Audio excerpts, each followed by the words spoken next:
Welcome. Thank you, all of you, to be here. We're going to speak about learning from experience and how procurement can learn from experience. So it's time to start now. We will start by a little introduction, then go into several topics, 5-minute topics, each of them, 9 topics in total. And we'll have a last moment, the last 10 minutes, just to ask questions. So you can ask questions through the chat, as you know. You can type your questions, and I will answer them at the end of the webinar within 45 to 50 minutes. Right. So how can procurement learn from experience? I'd like to start with some points about the context we're in. Procurement has to transform itself. Procurement was born as a support function anchored on price. It's not anymore centered on price and delivery. Procurement needs to adapt and resist a context of turbulent prices, delays of delivery, turbulent structure of the supply markets.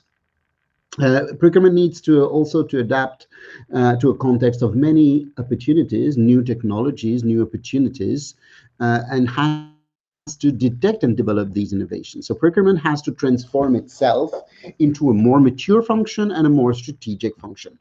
So that is our standpoint and our standpoint and our starting point. Now, at the EIPM, we have strong beliefs. The first one is that procurement needs to learn to be different from what it was before, different from what other functions are doing. We have to learn to be strategic and to be recognized as such. So to bring a strategic value to the company, we need to learn more from the environment, from technologies, from suppliers, from ways of doing, from benchmarking our procurement organizations with other procurement organizations of other companies. We need to develop a know-how to learn. How do we learn? Is it through capitalizing information? Is it working on our behaviors? How do we change ourselves? How do we learn to change ourselves? And since the world is constantly changing, we need to learn constantly to be different. So we need to trigger a never-ending learning dynamics. So at the IPM, we believe that the learning ability makes leadership, and that there's no leadership without any learning. And when you learn to be different, you start to be more of a leader. So we believe that learning is key. Learning makes you strategic. Learning automatically detects and leverages opportunities. Right, so what are we going to go through? These are the themes of these webinars that we're going to address now. The first one is starting by the reason for which we need to learn, right? And it's part of an introduction, let's say. Then the second part is about the basic level of learning, which is just gathering information, capitalizing information, what to do and on which subjects. Then we will speak about another point, which is learning to do business differently. Learning not only to capitalize information, but to think about competitive advantage, about value, and how to nurture this value and this competitive advantage. Then we're going to go through into the depth of learning, how to become a learning organization. Learning is social. Learning is experiential. Learning needs not to be myopic, and many organizations are myopic. Learning is transformative. When we learn, we transform ourselves. And when buyers learn, they transform not only themselves, but also the company that they belong to. And we will conclude by that equation, this correspondence between leadership and learning ability. If we learn, we lead, but we can't lead without learning. Right, so let's go into the first part, which is why procurement needs to learn. So the reasons to be of the learning dynamics. This is a small story of procurement in the last 50 years. We were born as a very primary function, a support function, helping the company managing deliveries and then managing prices. But that was all. And we developed as a function able to maximize profit, to reduce the spend through volume, through global contracts, through different specification, re-engineering, etc., etc. So we gained maturity. Then we were in charge of more than the price, on the total cost, and that of course asked from us to develop cross-functionally, to speak to all kind of stakeholders throughout the organization. Then we started to bring some strategic views on how to do business and how to do procurement. And one of them, the first one, was to say, well, we can't rely only on the inner competition between companies. Sometimes it doesn't work or it doesn't produce results. Sometimes we have to invest with a supplier we have chosen for a long time. Sometimes we have to collaborate with them to create common teams. So we developed a type of strategy, a new strategy 20 years ago called SRM. And from there, we started to develop our role in managing innovation, fetching information, detecting innovation, leveraging innovation. So you understand that from step one to step six, we changed from a very basic function to a very advanced function. And that is the main reason to be of learning. You can't switch from one to six without learning to do things, learning to do activities, and becoming more aware of things. So the very first quick questions is: do we need to learn? Right, and I prompt you to ask this question to your stakeholders and your peers. Do you need to learn? Probably the answer will be yes. But then the second question is: what do we need to learn? What is there to learn in the procurement world, in the procurement techniques, in the procurement methodology? Right. To answer to these questions, we have to make a difference between two types of learning, what we call instrumental learning and transformative learning. Instrumental learning is when we acquire new skills, new knowledge, new tools that we have to apply. So instrumental is becoming able to use an instrument, to use a tool. That's something necessary, but it's not sufficient anymore. We need to learn to transform ourselves, to become other type of people, more aware of innovation opportunities, more aware of organizational obstacles, of organizational difficulties, and trying to change ourselves. So instrumental learning is not aiming at changing people. It's aiming at supplementing people, at equipping people with tools, right? It's necessary, but it's not sufficient.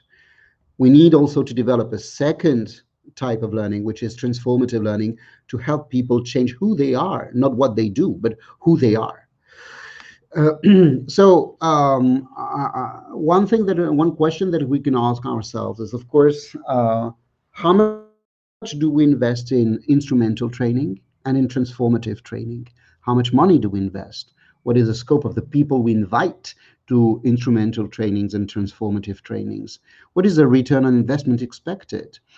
What is the metrics to measure the result of these trainings, the return on investment on these trainings? So what are the KPIs we use to measure this? So this is the reason for which procurement needs to learn. We have grown into a very, very mature function in a very, very little time. We were born 60 years ago, and we are now already starting to be strategic. Second, to do this, we need to supplement instrumental learning, the necessary instrumental learning, category management processes and tools, with a transformative learning which opens the eyes, open the perceptions of people in procurement. How to do so? Well, first of all, managing the database of information that we have. And this is our second point, how to capitalize information. What to do there? What kind of information should we capitalize? The first type of information that we should capitalize is information on costs. We are in charge, we are responsible, we are liable for a total cost, not only of a price anymore, but for total costs. The problem is that a total cost is partly made of costs which will happen in the future and and which are difficult to measure. So if it's about the second column, the purchasing price, that is easy. You can measure that. It's written somewhere in a contract, easy to control. If it's about gauging the present costs or future costs of storage, of maintenance, of quality management, etc., that is already more subjective and more difficult to unveil.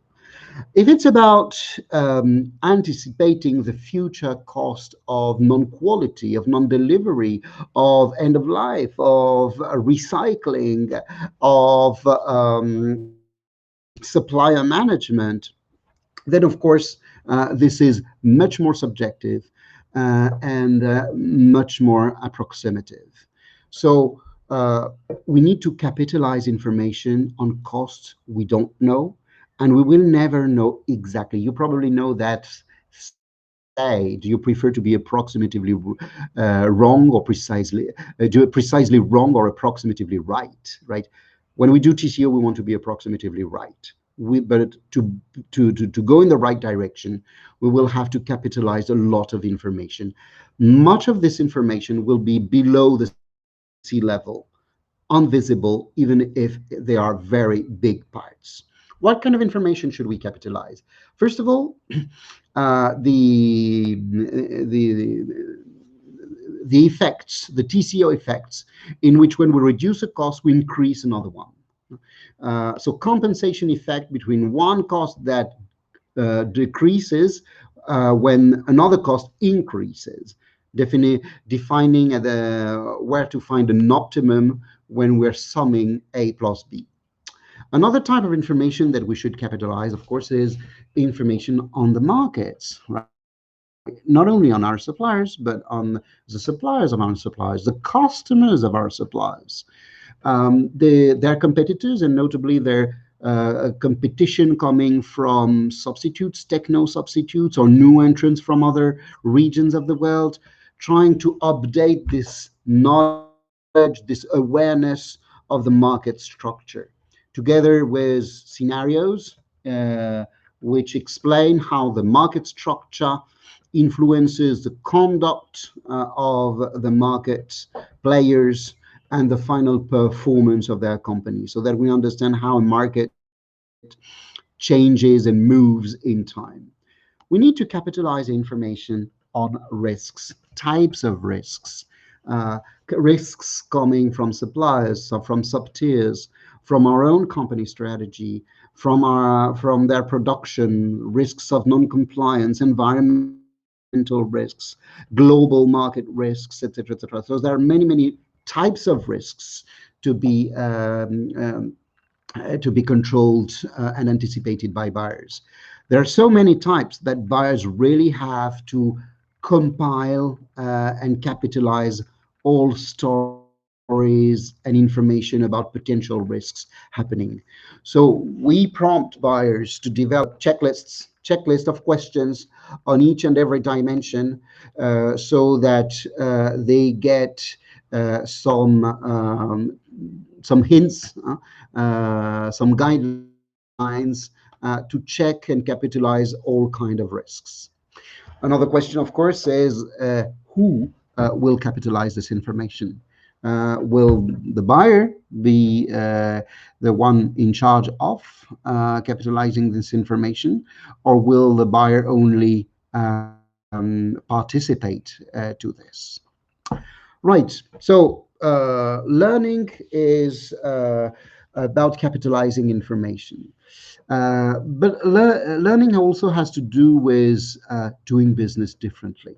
You may remember that curve from the start. We were born as a very primary function, and we quickly evolved into a mature function, what we call the Darwinian evolution of procurement, which means that we now, at the later stage, we seek to contribute to the company value.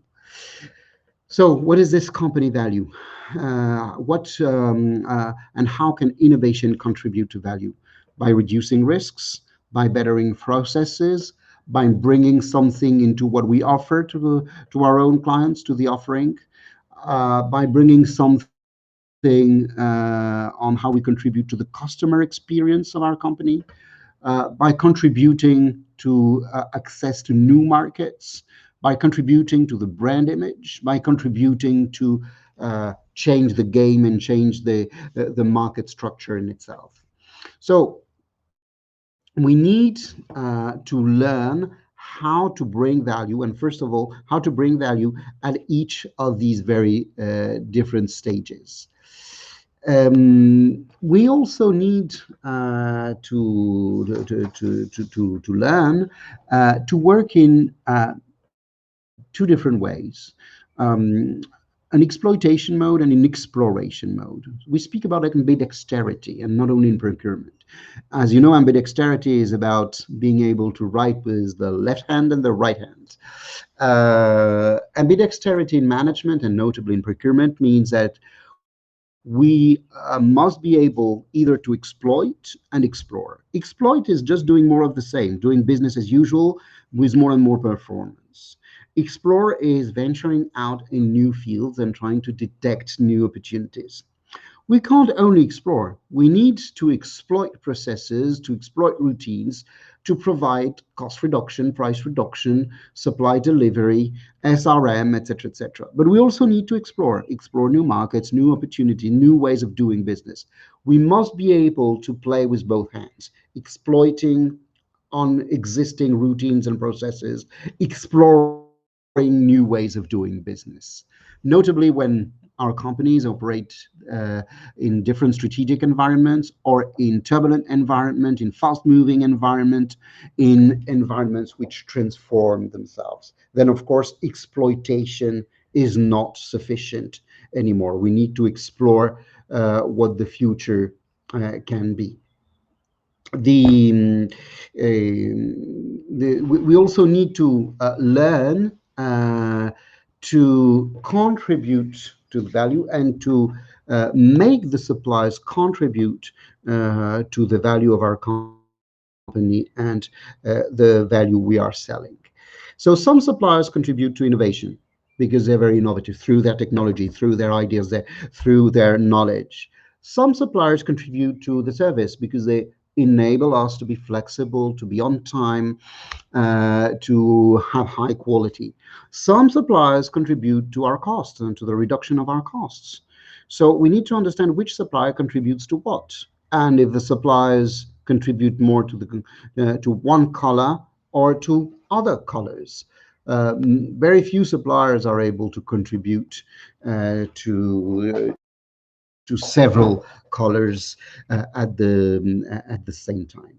So we need to do business differently by differentiating ways of doing business and differentiated the value from for the value we expect from various categories of purchase.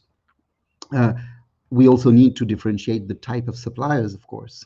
Some suppliers are strategic because they contribute to our products, our technologies, to our future strategy. Some suppliers are more key because they impact our efficiency, our costs, our delivery time. And some suppliers are critical because we are dependent from them. So we need to learn to differentiate the way that we are working with types of suppliers. Now, let's go a little more into the details of learning organization. The concept of learning organization has been coined 20, 30 years ago, saying that companies who thrive, who flourish in turbulent, fast moving, evolutional environments are learning organizations. They constantly learn to do something new, and they constantly transform themselves through what they learn. So, how does that work? The first very important thing is the ability to stop doing old things and start doing new things. Uh, so, to transform, we need to get rid of things that are not very efficient anymore, that can be automated, that can be digitized, that can be robotized. We have to stop doing this. Right? In procurement, that raises a question today in terms of RFQ. Do we still have to make RFQs, or should we rely more on standards and systems? And we have to start do new things, maybe exploring, maybe working with new startups, exploring technology, investing in alternatives, recruiting new types of people.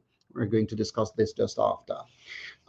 So we need to stop doing things, notably measuring price, pressure, presuming that we are attractive as a client. It's not necessarily the case. React and be in a firefighting mode all the time.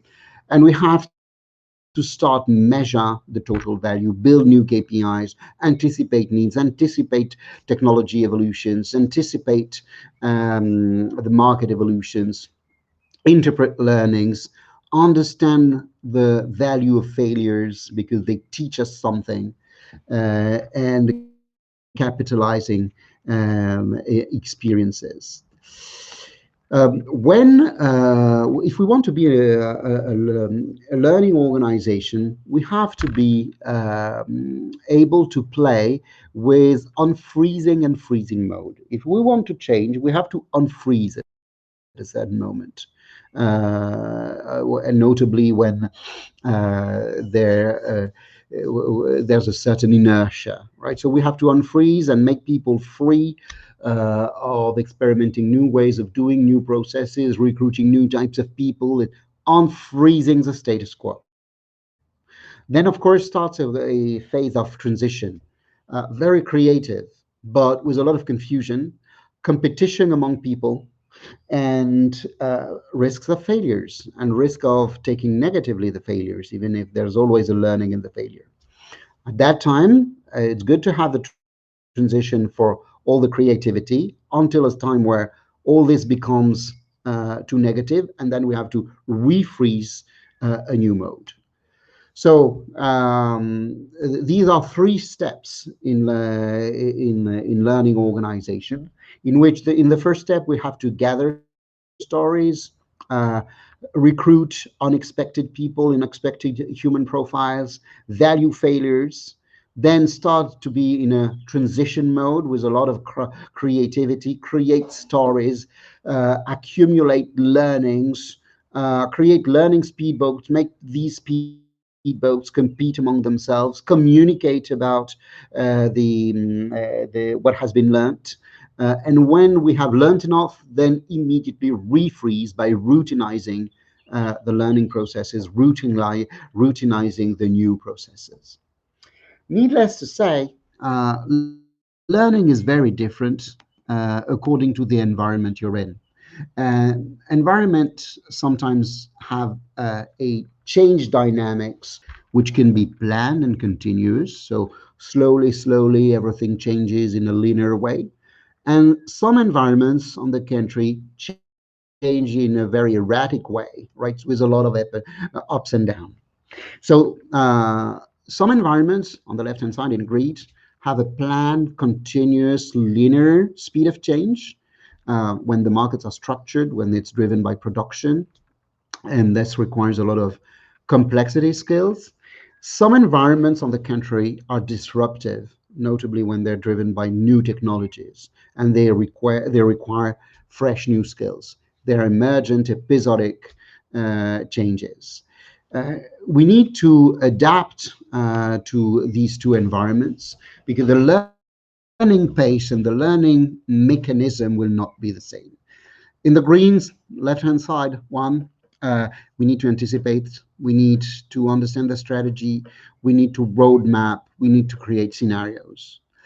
On the right-hand side, the purple, emergent episodic contexts, we need to develop a market watch to nurture our readiness, our ability to jump very quickly on new opportunities, and we need to nurture cognitive abilities. So we need to be aware of risks and to influence the markets. Needless to say, our learning ability has to do with people's readiness. Are people willing to change? Are people ready, accepting to change because learning will make them change? So the first point is that people need to be aware of why learning. Why, they need to be aware that the world is changing, that the context is changing, that their job will be changing. So they need to be aware of the reasons to be for learning. They also need to have a desire for it. And the difference between awareness and desire is that awareness is rational, desire is emotional. Uh, what is interest? What is a what's in it for me of people? Their motivation to learn. They need to have knowledge of how to start learning. Uh, how will they learn? By exchanging with their peers, by participating to trainings, by being coached. How do they have any knowledge about how to learn? And of course, we need also to nurture their ability to gather, capitalize, crystallize all these learnings into something tangible that they can keep, and reinforce these learnings through trainings. Awareness, we have to make them think about the market, the company, desire about their own person, what is their interest, their reputation, how can all this grow their and their personal development through the learning process. Knowledge through the new activities to start, the potential tools, ability by the composition of the team, the profiles present in the teams, the culture, the interactions among the team, and reinforcement through symbolic actions and programs. Now, I'd like to discuss one point, which is probably one of the most important point in learning, which is that learning is social. It's a social activity. And this is why it's very difficult to learn online, right? It's possible. At the EIPM, we have many online e-modules, but it can't be completely online because needs interaction between the learner and the teacher, among learners, etc., etc. So, what to do? This stems from a very famous theory that some of you, I'm sure, will know very well, the Bandura theory, saying that learning is an interaction between personal factors, notably cognitive factors, the environment, and our interactions, our behaviors with others, right? In other terms, uh, learning is a reciprocal determinism between who we are, personal factors, what we're in, the company, the others' behaviors, the environment of buyers, and what we do, our actions, our trial runs, our initiatives, our project, some challenges, etc., etc. So it's very difficult to learn if you don't have the three dimensions. If you work only on what people are, their training, their expectation, what they're in, the company, the team, or just what they do, their action, their project, their coaching sessions, etc., etc. If it's only one or two dimensions, it's not enough to trigger a learning process. So, social learning is made of situations. We need to be able to watch, to listen, but also to do, and of channels. We learn through successes, through failures, and through comparison like benchmarks.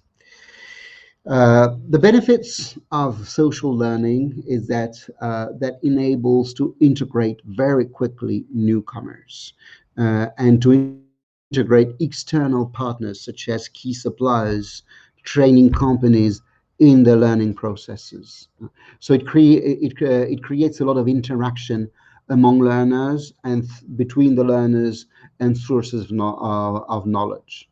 It's also a very constructivist way to capitalize information because you gather bits and pieces and you build your own little building through what you have collected. And it creates meaning, it's sense making, because it enables people to interpret what they gather here and there in their interaction with others. Social learning is made of on-the-job experiences, of interaction with peers, and of instructor-led environments, so classes. And as you see, the on-the-job experiences are much more important, much heavier than all the rest. Right. To carry on social learning, we have to speak about learning from failures, well, not only failures, for failures and successes. What happens when we have tried something in that kind of environment? And excuse me, click meeting doesn't work very well. So when we have learned something like this, what happens? We trigger what we call a learning loop. So we inspire from the result to refine something. And there are three levels of loops. The first level is because we have succeeded or because we have failed, we just modify our actions. That is what we call the single loop. The double loop is because we have failed or because we have succeeded, we change our actions, but we also change our assumptions.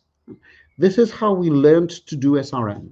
After many failures of putting competition among suppliers, we have learned to say, well, maybe putting pressure on the competition is not working anymore. And we have to invent a new way of working with suppliers, which is a collaborative way. So we change the assumption from competition to collaboration, right?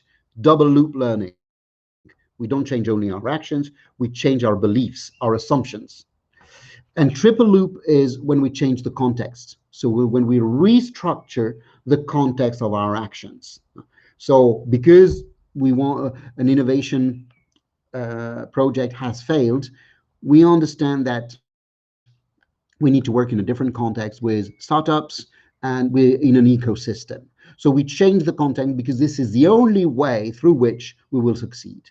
So we work in triple loop, which means that we change the actions, the assumptions, and the context. So when we are changing assumptions, we frequently change the metrics, we change the analysis, we change our views, we change the roles of people.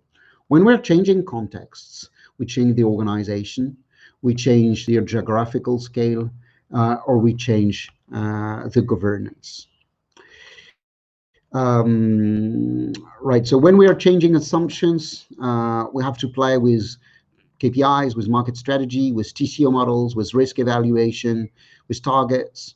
When we change context, we have to play with the organization, with the authority, the ROSI within procurement, with the market paradigm, with the time frame, with the relational nature, adversarial or cooperative, so competition or collaboration, and with the supplier management process. Right. Learning is social, but not only. Learning is also experiential. So what is experiential learning? That stems from another theory, an old one, 40 years ago, but very true, on how do people learn. And it's a wheel of a concatenation of different types of activity. acting, reflecting, conceptualizing, applying. Uh, and people have different preferences. People are of different natures. And some people are better to act, to try, others to reflect on things, others to create, ideate a concept. So we need to staff people at the right stages. And this is how a team learns. So what's interesting in experiential learning is that, first of all, it's about learning from experience. But second, it's a team thing. It's not individual anymore because it's made of four activities which are very different. If we are good at converting facts, stories, results into feelings, right? We're good at reflecting, we're good at observing. That's one style, which we call the diverging style. If we're good at inspiring from these feelings, from these observations into a concept, a model, a process, a routine, we're good at creating findings, right? This is what we call assimilating. That's another way of learning. Uh, if we are good at converting these findings, this model, these ideas, these concepts into perspectives, into targets, into roadmaps, into plans, uh, then we're good at converging. This is a type of learning. If we're good at converting these roadmaps into actual results, facts, this is another type of learning, or not the style of learning, which we call the accommodating style. So now you understand the problem. The problem is that we need the four colors, but it's very rare that one individual has the four preferences and is good in the four colors. Frequently, we are better, we have a preference toward one of these activities. So when we organize a team, if we want the team to be a learning team, if we want our organization to be a learning organization, we need to staff the team so that we have diverging people, assimilating people, converging people, and accommodating people. Learning people, the diverging people are very good at brainstorming, generating ideas, being imaginative, emotional, innovate, find disruptive solutions. Assimilating people are very good at analyzing, modeling, creating a model, creating a process, strategizing, ideating, explaining, being analytical, logical. Converging people are very good at finding solutions, solving problems, managing risks, following up, and accommodating people are very good at making things happen, which means manage suppliers, negotiate, have incremental strategy, refine progressively. So we need to staff people and see who is where.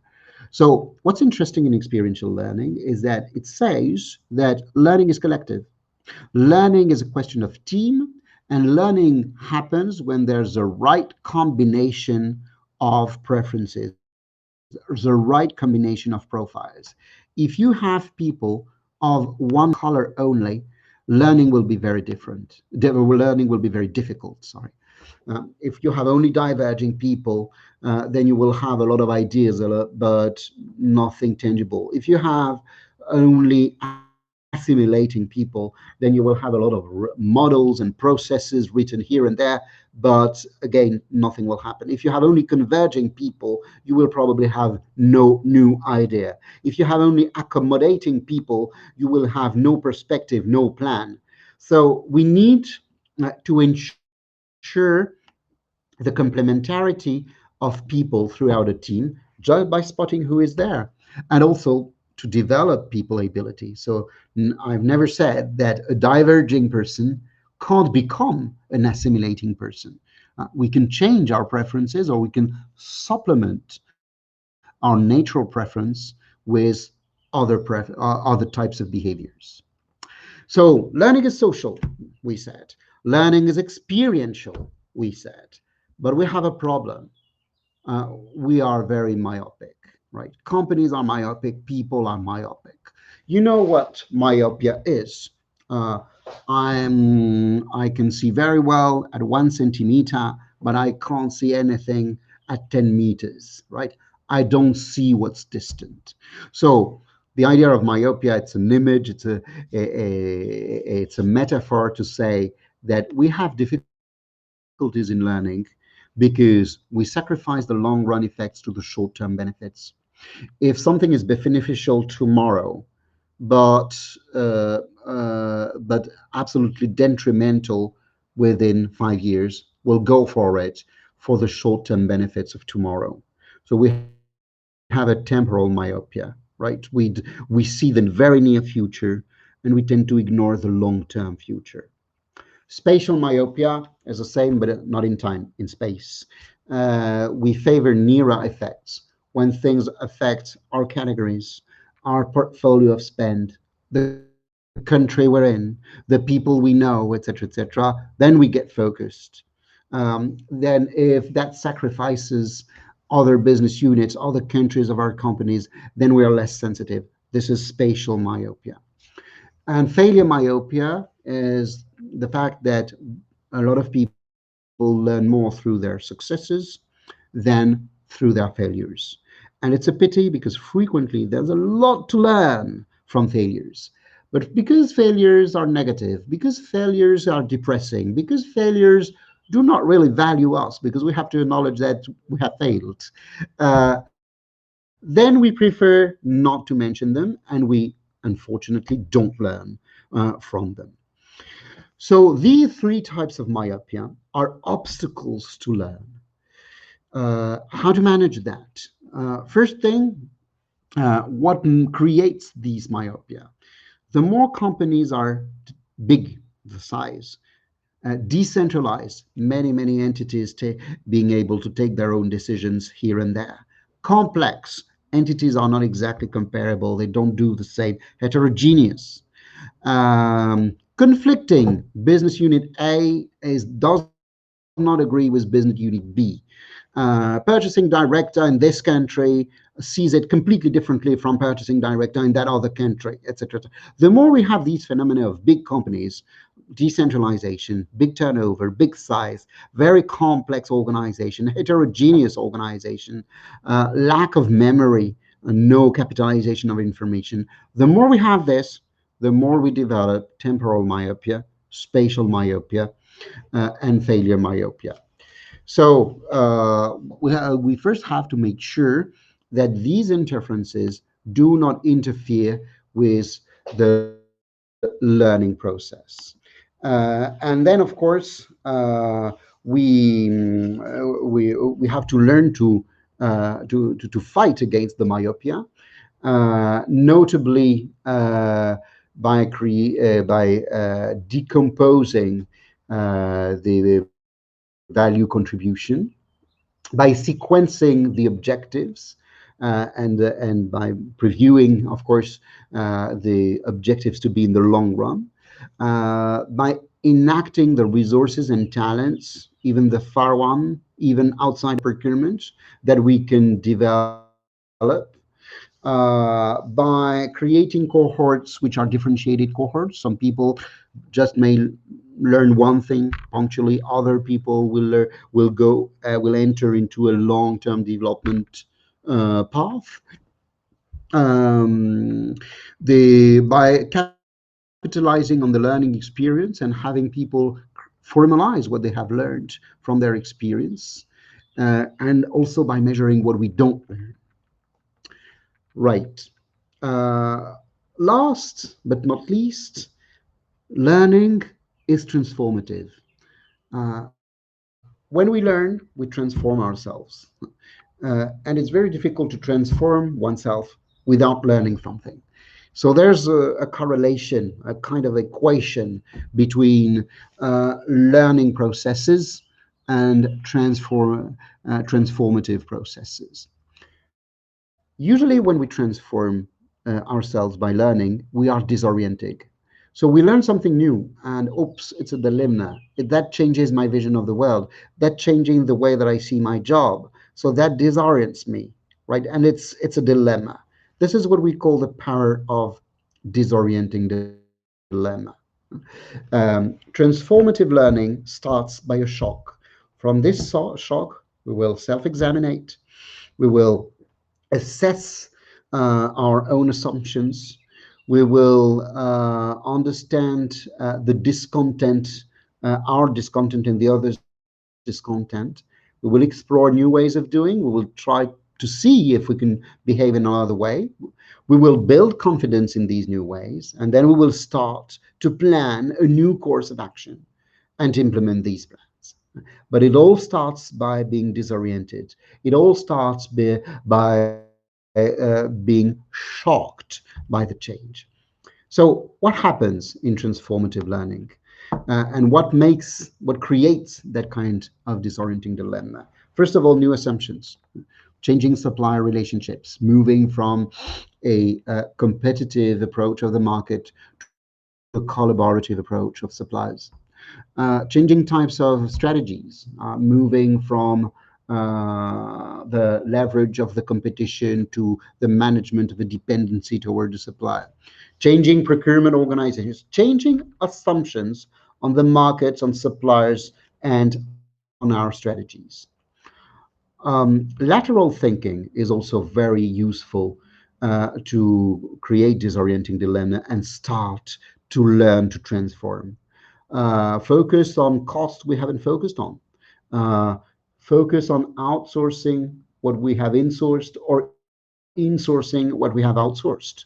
Reformulate the need through value analysis, value engineering, functional analysis. Dig in the supplier's business model. So a lateral thinking about things that we haven't investigated yet, but in which there's a truth lying on which we can build. Paradoxes can be disorienting dilemma.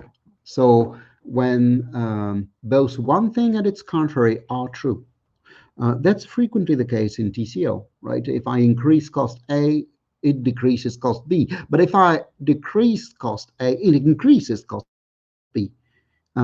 So there's a balance between two costs. It's the same with performance and supply balance scorecards with KPIs. So paradoxes can be useful triggers to start learning and transforming oneself. Inspiring from others.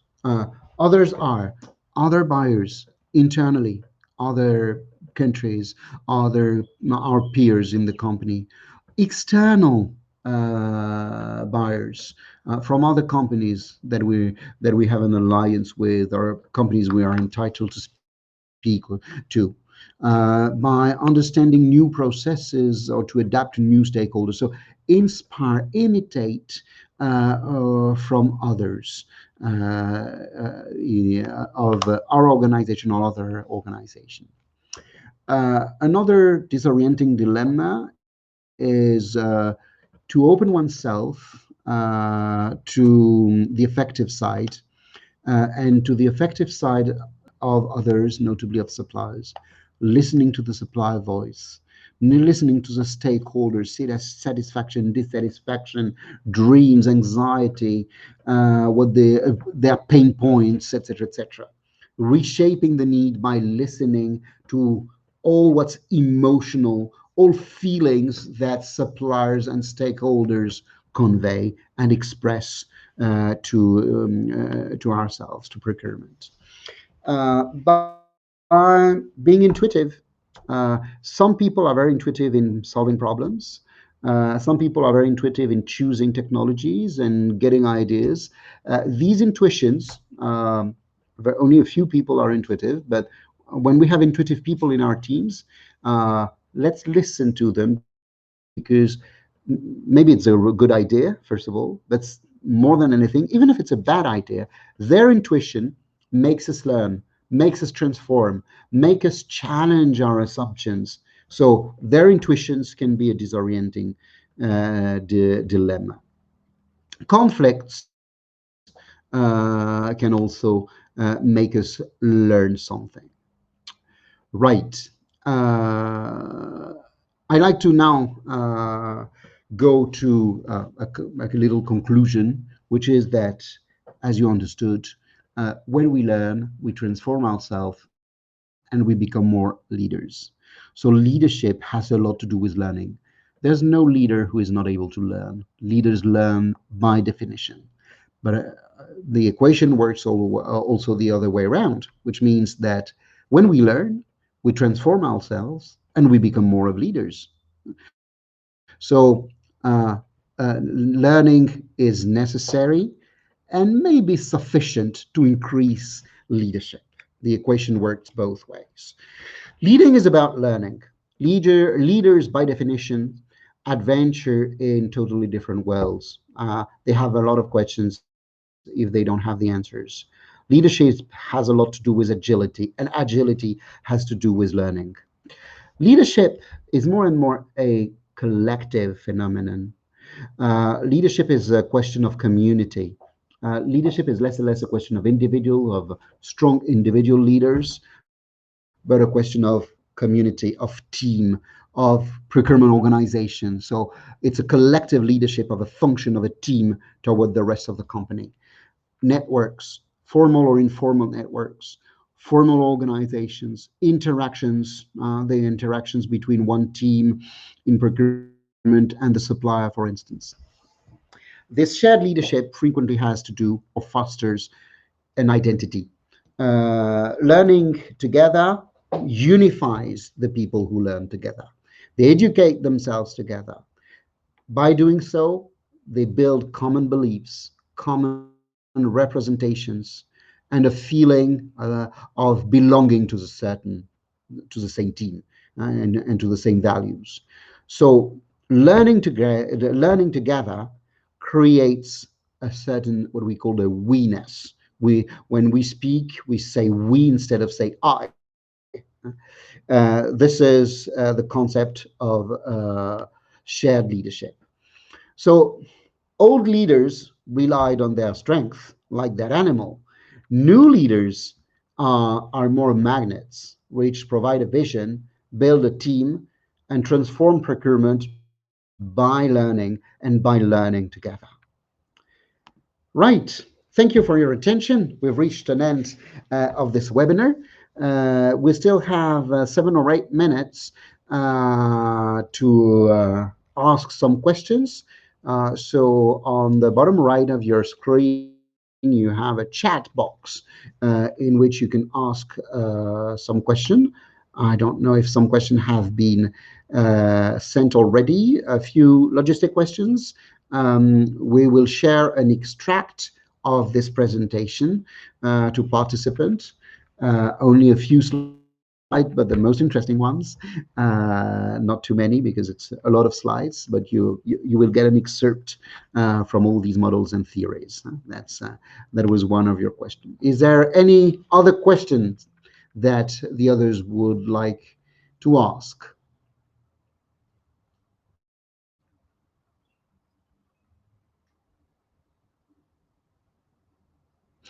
So Svetlana asks a question about examples of myopia. What do you mean by myopia, Svetlana? Because I'm afraid I don't understand the word.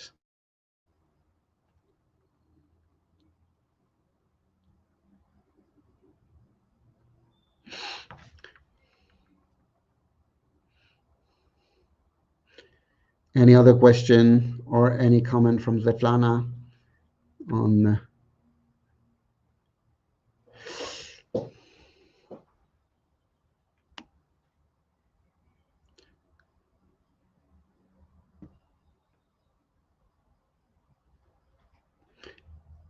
Any question?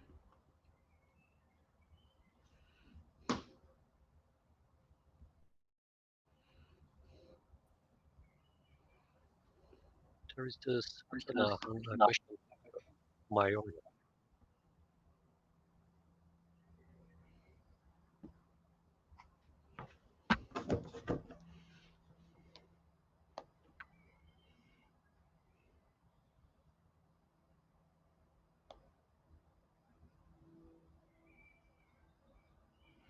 Okay.